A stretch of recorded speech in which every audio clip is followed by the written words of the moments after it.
O ministro da Defesa, José Múcio, disse hoje numa comissão do Senado que as Forças Armadas atualmente, ênfase no atualmente, não participam da política e não se vê, diz o Múcio, manifestações públicas de militares sobre os assuntos de Brasília. Confira a reportagem de Théo Curi. A pergunta veio do senador Renan Calheiros, preocupado com o eventual uso político das Forças Armadas. O ministro da Defesa disse que não há qualquer interferência ideológica. Tem sido extremamente louvável a atuação das forças. Nesses últimos episódios que nós vivenciamos, os senhores senadores e os presentes aqui, há muitos meses não ver uma nota no jornal, uma nota nas redes sociais, uma nota de desagravo, uma nota de protesto. Em momento nenhum as Forças Armadas têm participado de política, em momento nenhum. Em meio ao esforço para que as inclinações políticas não contaminem as tropas, as Forças Armadas viram o tenente-coronel da ativa, Mauro Cid, ser preso pela Polícia Federal nesta quarta-feira. A prisão do ajudante de ordens de Bolsonaro foi determinada pelo ministro Alexandre de Moraes, do Supremo Tribunal Federal, no âmbito do inquérito das milícias digitais. Desde a posse, Lula acusa o antecessor de ter influenciado as Forças Armadas e culpa o bolsonarismo pelo entrave na relação dele com as tropas. É a explicação que o governo dá para o que se viu nas imagens divulgadas pela CNN. Militares do GSI caminhando com tranquilidade em meio aos criminosos que invadiram o Palácio do Planalto. Aliados de Lula afirmam que estes militares eram da época de Bolsonaro. O escândalo, no entanto, derrubou o ministro do Gabinete de Segurança Institucional, Gonçalves Dias, que também aparece nas gravações. Nesta delicada relação com as Forças Armadas, Lula sinaliza mais uma aproximação. Nesta quinta-feira, o presidente deu posse ao general Marcos Amaro, que assumiu o GSI. O presidente enfrentou resistências internas que defendiam a desmilitarização do governo. A pressão continua e não está descartado um modelo de gestão híbrida com civis e militares trabalhando juntos. A ideia, no entanto, recebe críticas dos dois lados. O atual governo busca soluções futuras. Na comissão do Senado, o ministro da Defesa, José Múcio, também disse que trabalha numa sugestão de projeto de lei que pretende separar a atividade militar da atuação política. Qualquer militar que se dispuser a entrar na política, com sucesso ou insucesso, ele não voltaria às Forças Armadas. Isso porque a experiência diz que aqueles que não têm sucesso voltam para se preparar para o novo pleito com proselitismo políticos, aí cria grupos políticos e começa a fazer campanha dentro das próprias forças. Caio, o Múcio, que é por todos conhecido como um ator político com uma extraordinária capacidade de conciliação, na verdade deveria ele receber o Nobel da Paz, se as coisas estão se desenvolvendo como ele descreve. O Lula está doido para ser o Nobel da Paz, mas o Múcio descreve uma situação que, se ele tiver razão, ela reverte um estado de coisas que nós tratamos aqui não faz 2 meses, considerado muito difícil de ser tratado. E qual é o estado de coisas que ele descreve agora? Militares fora da política. William, ele tem conseguido, né? Teve o primeiro solavanco do 8 de janeiro, mas todas as ações ali, lideradas ali pelo Ministério da Defesa, pelo Ministro da Defesa, vêm sendo bem-sucedidas nesse caminho, até mesmo agora, porque a ideia de boa parte do governo, dando nome aos bois ali, Ministro da Justiça Flávio Dino, Polícia Federal, era um GSI civil. E esse formato, que caminha para ser nesse formato o GSI militar mesmo... Como sempre foi? Como sempre foi, é uma vitória ali também do Múcio. Tem uma chave ali, uma peça-chave que a gente não pode esquecer, que é a do comandante Tomás também. Comandante do Exército. Que era o comandante do Exército, que ele nutre essa...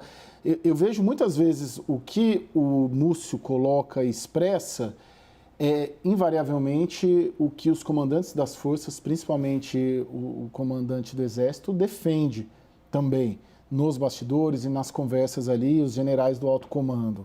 Então, e isso vem predominando. O GSI agora, militar, é uma vitória dessa visão sobre a visão de quem quer expurgar de qualquer maneira. Você veja, a PEC do PT, para acabar com o GLO, ela morreu. Ela morreu por quê? Porque teve uma construção política do Ministério da Defesa, junto com os comandantes das 3 forças, de se falar sobre uma PEC patrocinada pelo governo, não nos mesmos termos da PEC do PT. Tanto que a PEC do PT não saiu até hoje, porque ela perdeu força. E só o fato de mencionar que o governo iria apresentar uma PEC que é nesses termos que o Múcio coloca, já esvaziou esse debate. E digo mais, a PEC do PT, pelo último levantamento que eu tive, sequer conseguiu apoiamento suficiente para se tornar uma PEC a ponto de ser protocolada. Então conseguiu-se pela via política fazer prevalecer a visão, vamos dizer, militar, civil, Ministério da Defesa, sobre essas visões também que tem dentro do governo e dentro do Partido dos Trabalhadores. Daniel, na sociologia clássica, a gente diria que prevaleceu a noção de instituição e do estamento burocrático. Isso tem entendido aqui, as pessoas, quando a gente fala burocrático, em geral elas pensam na burocracia de obter uma licença, da burocracia de pagar um imposto, mas a burocracia no sentido sociológico, aí, weberiano, é a burocracia entendida como o mérito de servidores do Estado. Então, a institucionalidade, Forças Armadas, e o que elas entendem que seja o seu papel institucional, é o que na sociologia clássica a gente assinalaria como o resultado da posse hoje do general Marcos Amaro no GSI. Veja, William, acho louvável essa iniciativa do ministro José Múcio de preparar e, muito em breve, enviar um projeto de lei determinando que um militar, no momento em que escolhe a vida política com sucesso ou não, se retira da própria carreira militar, né? Ele tem que fazer uma escolha e não voltar mais aos quartéis. Até onde a gente sabe, essa proposta valerá apenas para as Forças Armadas e não para as polícias militares dos estados. Eu só temo um pouco a perda de eficácia desse projeto de lei, depois se aprovado, se ele não abranger polícias militares. Acho que ali tem um ponto nevrálgico e me parece que não estará contemplado no projeto de lei. E é onde a gente vê um grande movimento ali de suboficiais, de pessoal de menor hierarquia, saindo do serviço ativo, tentando uma candidatura, voltando e depois até numa posição constrangedora, até de desafio às suas chefias hierárquicas, porque ganhou ali um respaldo nas urnas, mesmo não se elegendo. E outro ponto que precisa ser mais bem regulamentado, certamente, é o uso das redes sociais pelos militares. Isso não parece ter sido um problema nos últimos meses, felizmente, mas nas polícias militares, novamente, eu acho que esse assunto saiu muito de controle nos últimos anos e é preciso uma volta à institucionalidade. É como a gente aqui pode ter a preferência por algum político, pode simpatizar, mas a gente não retuita. O locutor de futebol não narra com mais vontade o gol do Palmeiras e deixa de narrar o gol do Corinthians. Então, acho que os militares também precisam seguir um pouco nessa cartilha. Nós estamos vendo um positivo rearranjo institucional no qual o Lula está, de fato, demonstrando uma moderação que vai ajudá-lo? William, sim. Eu acho que diferente de em outras relações com outros setores onde o bolsonarismo foi muito fundo, e aí, por exemplo, o agronegócio, onde o Lula não faz gestos significativos, em relação aos militares, ele tem sido mais cuidadoso. Desde a indicação do José Múcio, até quando ele troca o comandante do Exército, mas escolhe o comandante Tomás Paiva, que é muito habilidoso. Agora ele escolhe o general Amaro, que quando você conversa nas forças, é tido hoje como um dos quadros da reserva mais qualificado. Foi chefe do Estado-Maior. Foi chefe do Estado-Maior, apesar de ter, foi ali o chefe da segurança da presidente Dilma, mas não é visto pelos militares como alguém do petismo, longe disso. Então, o presidente Lula, nesta área especificamente, ele tem atuado com muito cuidado, muito aconselhado pelo ministro Múcio. Dentro das forças, o que eu sinto, quando você conversa com os generais, o discurso é muito a favor do legalismo. Quando você conversa com os coronéis, eles ainda compartilham com você muitas coisas bolsonaristas, publicações bolsonaristas, mas existe uma coisa muito forte nas Forças Armadas que é a hierarquia. No Bolsonaro estava um pouco rompido, né? Ele destruiu, em boa medida. Como você tinha muita gente da reserva, da ativa, e os comandantes da reserva, eles têm muita força entre os militares. É quase como uma relação quase familiar. Então, assim, como estava muito corrompido, toda essa parte de baixo da carreira também se sentia muito à vontade. Hoje, eu acho que assim, não é que as pessoas ali deixaram de ser de direita ou de extrema-direita ou de apoiar o bolsonarismo, mas elas se sentem muito menos livres para fazer isso abertamente. É interessante esse ponto que você menciona, a solidariedade de turma.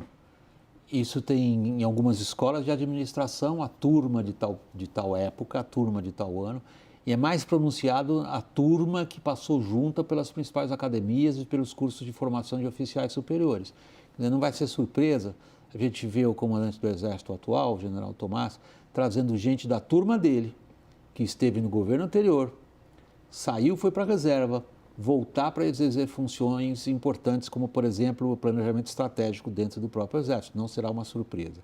Agora, Caio, se a gente olha esse episódio agora, a prisão do coronel Cid, qual é o impacto nisso que os comandantes militares, nesse momento, têm mostrado uma grande habilidade em não se deixar arrastar pelo turbilhão político? Bom, você veja que não teve nenhuma mensagem oficial, nenhuma declaração, a não ser de um ou outro militar da reserva, contestando essa possibilidade de prisão de um oficial da ativa por parte da Polícia Federal.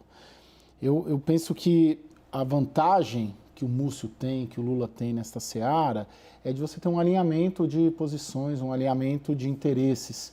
Eles estão alinhados nos propósitos de cada um, que é de pacificar. O comandante Tomás quer pacificar, o Múcio quer pacificar, o Lula quer pacificar. Então, agora, isso a gente não vê no agronegócio, isso a gente não vê na relação com o mercado. Por quê? Primeiro que há grana envolvida. Segundo que há uma divergência do que como o agronegócio vê o agronegócio, como o petismo e o presidente da República vê o agronegócio. E o mesmo vale para questões de mercado. A forma como a Faria Lima, vamos dizer assim, enxerga, a meu ver, tá? A condução econômica do país, o que é melhor para o país sob o ponto de vista econômico, não é a forma como o Palácio do Planalto enxerga, que é o melhor para a condução. E aí dá atrito. A vantagem que o Lula tem na seara militar é que os três pensam que o caminho é o mesmo, é a pacificação. No agronegócio e nessas questões econômicas, há divergência. Então, muito dificilmente vai haver uma conciliação, como nunca houve, né? Entre PT e Faria Lima ou entre PT e agronegócio. Mas só fazer um ponto, Caio.